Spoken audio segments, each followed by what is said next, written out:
Okay, picture this. The interview room is dead silent. The interviewer looks at your whiteboard diagram, points to a single box, and asks, "Why did you choose Cassandra instead of Postgres?" Your mind completely blanks. All those architecture diagrams you memorized, gone. This exact scenario is where most high-level system design interviews are won or completely lost. Because here's the secret. Top engineers don't just know technologies. They understand trade-offs. Today, we're diving deep into the single most critical mindset shift you can make in your engineering career.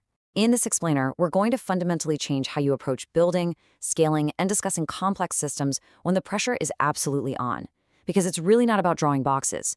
It's about how you justify the invisible lines between them. Let's jump right into Section 1, the system design reality. So there's a massive, fatal trap that a lot of candidates fall right into.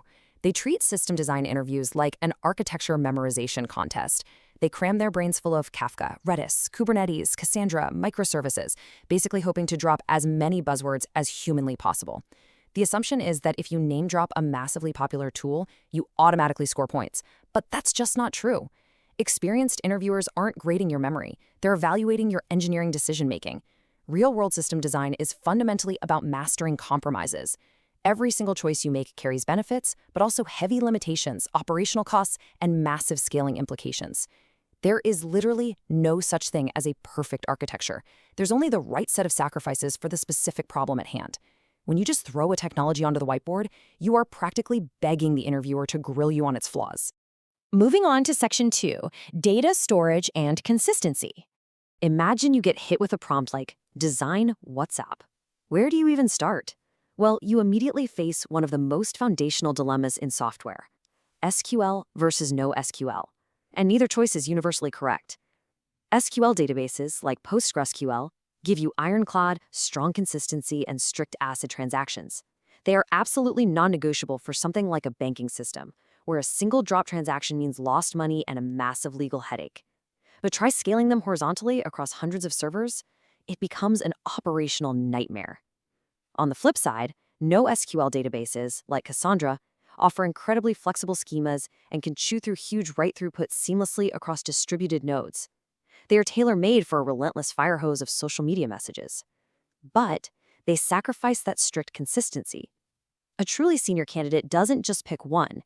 They say, "I prefer Cassandra here because massive write throughput is required, and eventual consistency is perfectly fine for a chat app." This whole database dilemma perfectly hits on the CAP theorem, which states that distributed systems must choose between strong consistency or high availability whenever there's a network partition.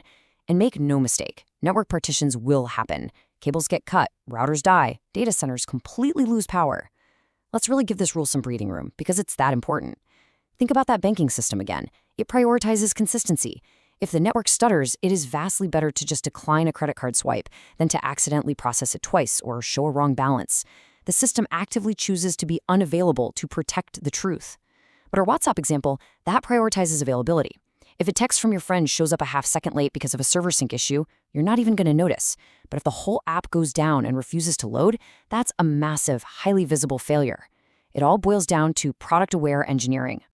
Let's shift gears to Section 3, architecture and communication flow. So once your database is locked in, you have to figure out how your system components actually talk to each other.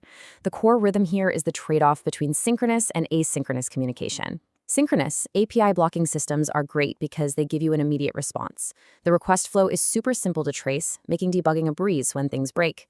A calls B, B calls C. Simple, right?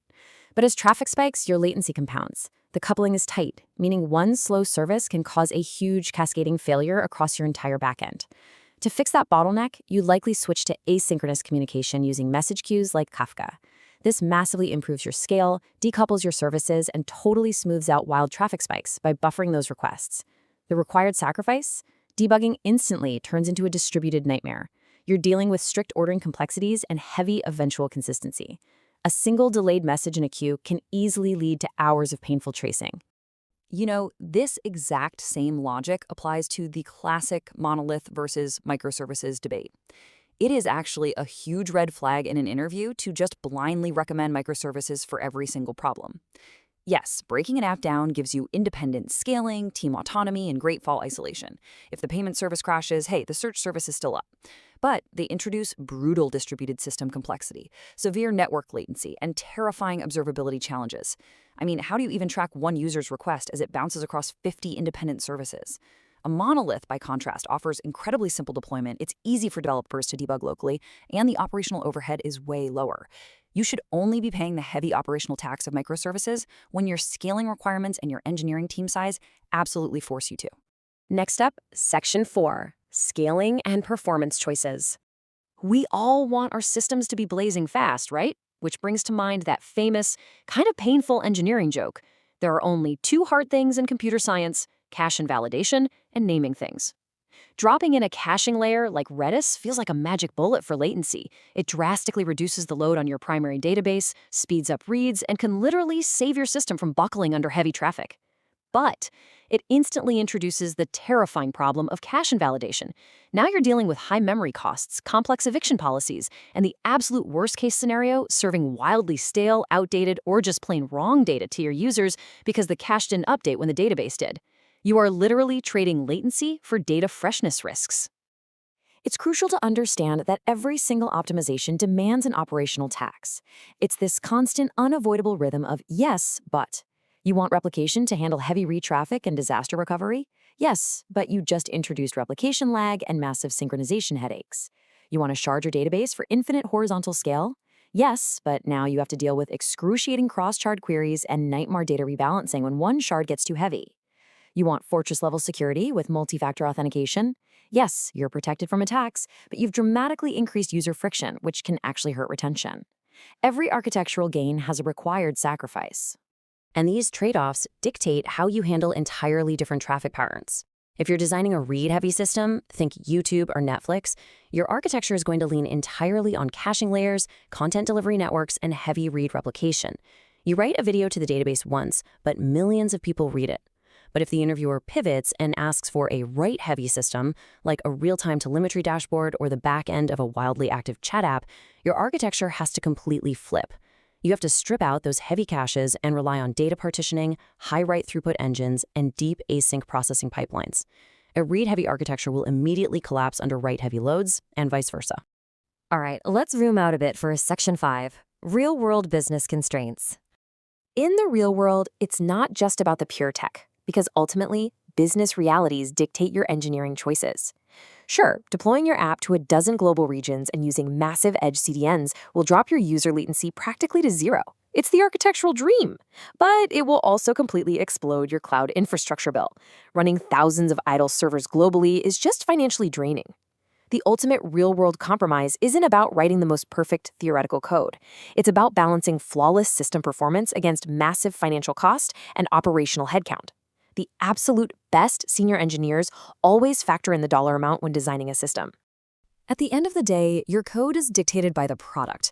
If the business is a bank, your top priority is consistency, correctness over speed always. If it's a streaming platform, you pivot to availability because users have a remarkably high tolerance for a temporary resolution drop as long as the video doesn't stop to buffer. Social media demands scalability to survive massive, unpredictable viral events.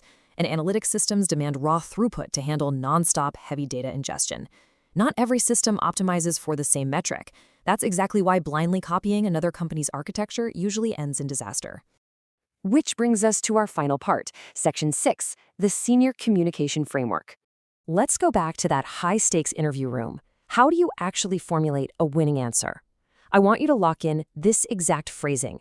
This is the senior engineer decision formula. Whenever you make a major choice, structure it like this. Given requirement X, I choose solution Y because of trade-off Z. For example, you look the interviewer right in the eye and say, given our exceptionally heavy read traffic, I'm introducing Redis caching to reduce database load. I am accepting the risk of eventual consistency and stale data to achieve that scalability. Communicating your limitations openly, acknowledging the drawbacks without being prompted, and explaining the alternatives you rejected, that is exactly what proves your seniority. As we wrap up this explainer, I really want you to remember this massive mindset shift. The best high-level design interviews aren't tech dumping sessions. They are collaborative conversations about compromises. Senior engineers are judged by their practical maturity and their deep respect for real-world limitations.